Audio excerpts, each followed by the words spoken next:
যে বাম্পার, এটা হলো বাম্পার এবং দেখেন বাম্পারটা মোটামুটি মজবুত রয়েছে। Hi everyone, welcome back to my another blog, সাবিক blog and spot. আজকে একটা ছোট্ট ভিডিও নিয়ে করার জন্য আপনার জন্য বের হলাম।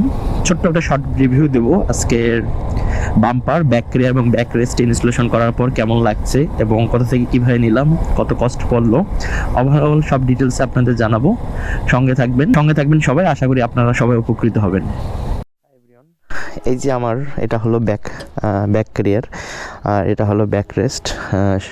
মোটামুটি মজবুত রয়েছে, ব্যাক রেস্টটা মোটামুটি মজবুত রয়েছে এবং ব্যাক ক্রিয়ারটা ডাবল রডের তৈরি একটা ব্যাক ক্রিয়ার এবং স্যাডেল রাখার জন্য বা স্যাডেল ইনস্টলেশন করার জন্য এখানে ব্যবস্থা করে রাখা হয়েছে।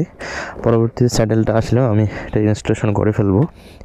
এবং সামনে যদি আমি নিয়ে আসি আপনাদের, যে বাম্পার, এটা হলো বাম্পার এবং দেখেন বাম্পারটা মোটামুটি মজবুত রয়েছে এবং বাট একটু হলেও এটা মনে হচ্ছে যে নড়তেছে। এটা নড়বে, কারণ হলো এইভাবে প্রোটেক্ট করার জন্য সামনেই শুধুমাত্র হেডলাইটের এখানে এটা কিনে লাগানো হয়েছে, সাথে এখানে একটা স্ক্রু দিয়ে লাগানো হয়েছে এবং এখানে একটা সাপোর্ট দেওয়ার জন্য একটা রড রয়েছে।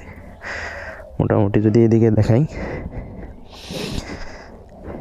এদিকে বাম্পার, এদিকেও মোটামুটি সাপোর্ট দেওয়ার মতো আছে এবং আলহামদুলিল্লাহ আমি স্যাটিসফাইড এই বাম্পারটা লাগার পরে ক্রাশ গাড়ি। এবং এখানে আমি দেখেন দুটি mini fog light mini drive installation করেছি।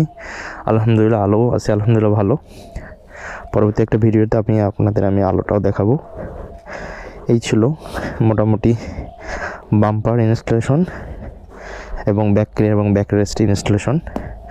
সামনে গিয়ে আমি আপনাদের এগুলোর কস্ট কোথা থেকে কী নিলাম সব জানাচ্ছি।